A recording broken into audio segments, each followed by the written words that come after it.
jadi kan Maret itu kan tahun lalu kan mulai pandemi ya. Waktu itu sih sebetulnya kita dari segi bisnis 2020 kita dari segi bisnis juga sangat terpukul kan waktu itu. Jadi satu persatu tuh hilang di notice board kita tuh, coret, cancel kan. Tadinya sudah siap-siap apakah kita sementara istirahatkan dulu anak buah kita, ya. Apakah kita berhenti total dulu untuk sementara, ya? Karena bisnis memang nggak ada, Mbak, ya, sama sekali memang nol, ya. Terus akhirnya ya nggak tahu gimana, tiba-tiba ada yang tanya apakah kita bersedia untuk mempersiapkan makanan untuk nakes-nakes yang mereka mau donate lah, ya nggak? Jadi menggunakan kita sebagai platform untuk mempersiapkan makanan buat nakes-nakes gitu loh. Terus ya kita dengan senang hati waktu itu kan, ya kita juga charge-nya juga at cost aja supaya semua ketutup ya, operational cost-nya aja gitu loh. Dan ternyata banyak sekali Mbak yang mungkin word of mouth gitu ya nggak. Terus mereka dengar, terus ada yang lain, terus tambah banyak, sampai benar kita kewalahan juga gitu loh. Ya alhamdulillah, tapi jalan terus kemudian dengan itu akhirnya kita tidak tutup, kita tidak usah istirahatkan anak buah kita juga, dan semua jalan dengan biasa aja, ya enggak?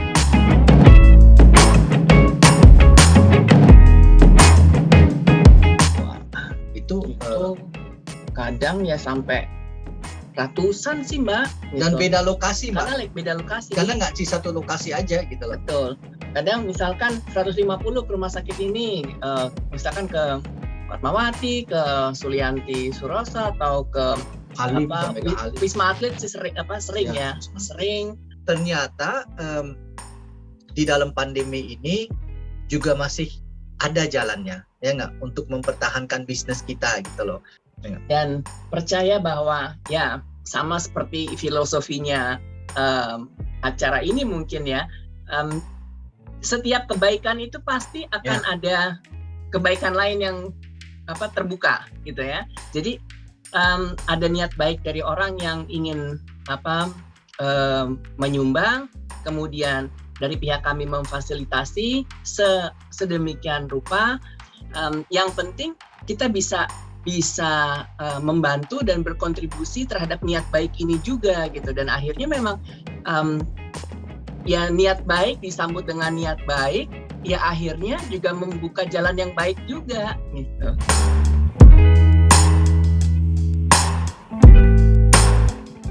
Tapi ada hal yang menarik sebetulnya Mbak, ada satu story gitu, temenmu yang telur itu loh, ya nggak? Ada temennya Nike, waktu itu dia memang supplier telur, ya nggak?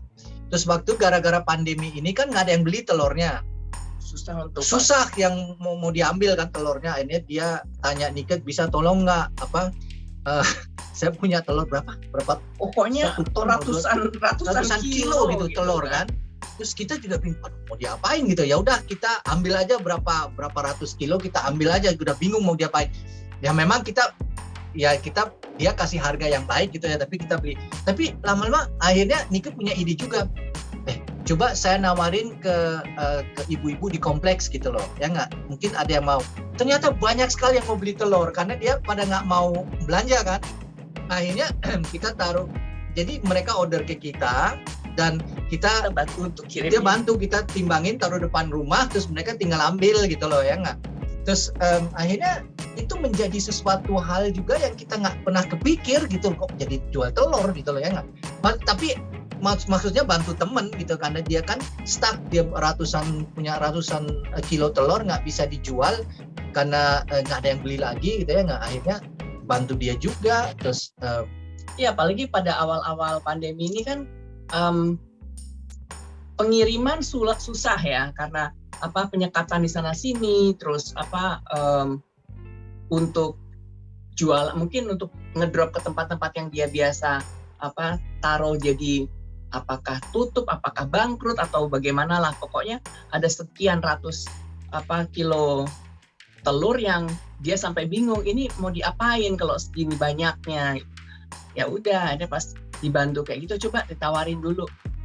Dan saya juga menawarkan ke teman-teman atau ke tetangga, itu juga berbagi cerita kesedihannya si teman saya ini, bahwa ya udah, di situ juga lagi-lagi banyak orang yang masih punya semangat baik gitu ya, mendengar cerita seperti itu atau kabar seperti itu ya, oh ya udah Bu, saya ambil nih 20 kilo, nanti saya kirim ke rumah saudara juga.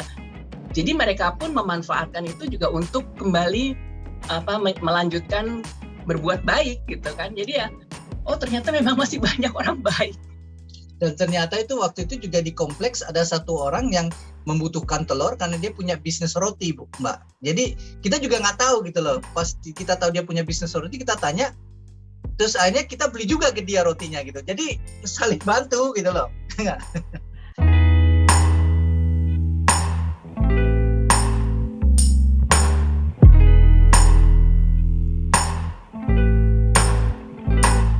3 hari, selama 3 hari ini gitu ya, karena kebetulan sedang juga bekerja sama dengan bos misalnya, mereka juga minta supaya kita membantu untuk mengirimkan makan siang lagi juga ke nakes selama 3 hari berturut-turut gitu. Dan dalam acaranya bos sendiri, karena kebetulan juga membina UMKM yang bergerak di bidang kuliner, saat ini ada 5 finalis yang menjadi binaan ya. Dan salah satu acara dalam rangkaian program dengan bos ini, virtual chef ini, adalah setelah mereka mendapatkan bimbingan dari chef untuk memperbaiki produk, untuk meningkatkan kualitas produknya nanti, plus mereka juga mendapat bimbingan untuk digital marketing. Itu rangkaian acaranya termasuk bahwa kelima UMKM ini harus memproduksi sekian jumlah porsi yang juga nanti akan dikirimkan ke para nakes gitu. Jadi kita hand in hand lah dalam acara ini ya, bersama bos. Dari catering kami juga bikin, dan dari masing-masing UMKM ini pun juga memproduksi, sehingga ini juga menjadi istilahnya tantangan yang berkelanjutan dalam program pembinaan UMKM ini. Itu setelah kemarin mereka diberi bimbingan, ya udah, challenge berikutnya adalah aplikasinya dari kemarin bimbingan itu ditunjukkan dalam pengiriman ini gitu. Kita kemarin kerja sama bos ya, sebelumnya sama Bank Indonesia juga ya, di Bali, malah kita ke Bali untuk bantu para UMKM yang dibina oleh BI di Bali gitu loh ya. Terus ternyata mereka tuh sangat punya passion tinggi soal produknya mereka, tapi mereka ya belum ada beberapa hal yang dia bikin, misalnya dari segi technical skill-nya tuh terlalu ribet, terlalu rumit, dan saya ajarin gimana itu bisa lebih simple gitu loh ya nggak, supaya dia tidak rugi waktu dan tidak rugi bahan gitu loh ya nggak, dan tenaga juga gitu loh ya nggak. Itu karena mereka bukan orang industri awalnya ya nggak, akhirnya buat dia juga seneng lihat hal kayak gitu ya, technical skill-nya. Tapi banyak sekali tuh yang kita lihat juga dari segi marketingnya yang harus dibantu ya nggak, marketing, ngatur finance-nya misalnya ya, tapi lebih banyak ke marketing ya. Dan waktu khusus di Bali itu kita juga banyak bahas ya, karena di Bali itu beberapa UMKM itu memang dia sudah punya bisnisnya udah lama ya. Dari segi produknya sendiri udah lumayan oke, tapi malah kita bantu dia dari segi marketingnya, karena dia tidak menggunakan sosial media karena ya nggak tahu gitu loh ya nggak, juga baru ngerti bahwa itu semua free gitu loh ya nggak. Jadi hal-hal kayak gitu tuh buat kita udah biasa, tapi buat mereka tidak gitu loh. Nah kalau kemarin di Bosch itu lebih ke technical skill-nya yang saya ajarin mereka gitu loh, karena ternyata dia punya produk yang lumayan bagus, tapi masih malah cara dia prepare dan cara dia mempersiapkan produknya dia tuh kalau menurut saya malah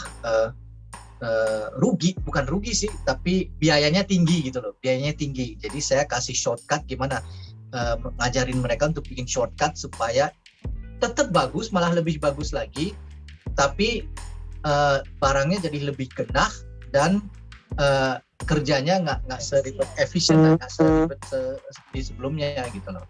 Secara finance menghitung costing tuh untuk UMKM sederhana seperti ini ternyata memang juga masih sangat perlu bantuan gitu, karena pemahaman mereka tentang cost bahan-bahan dan cost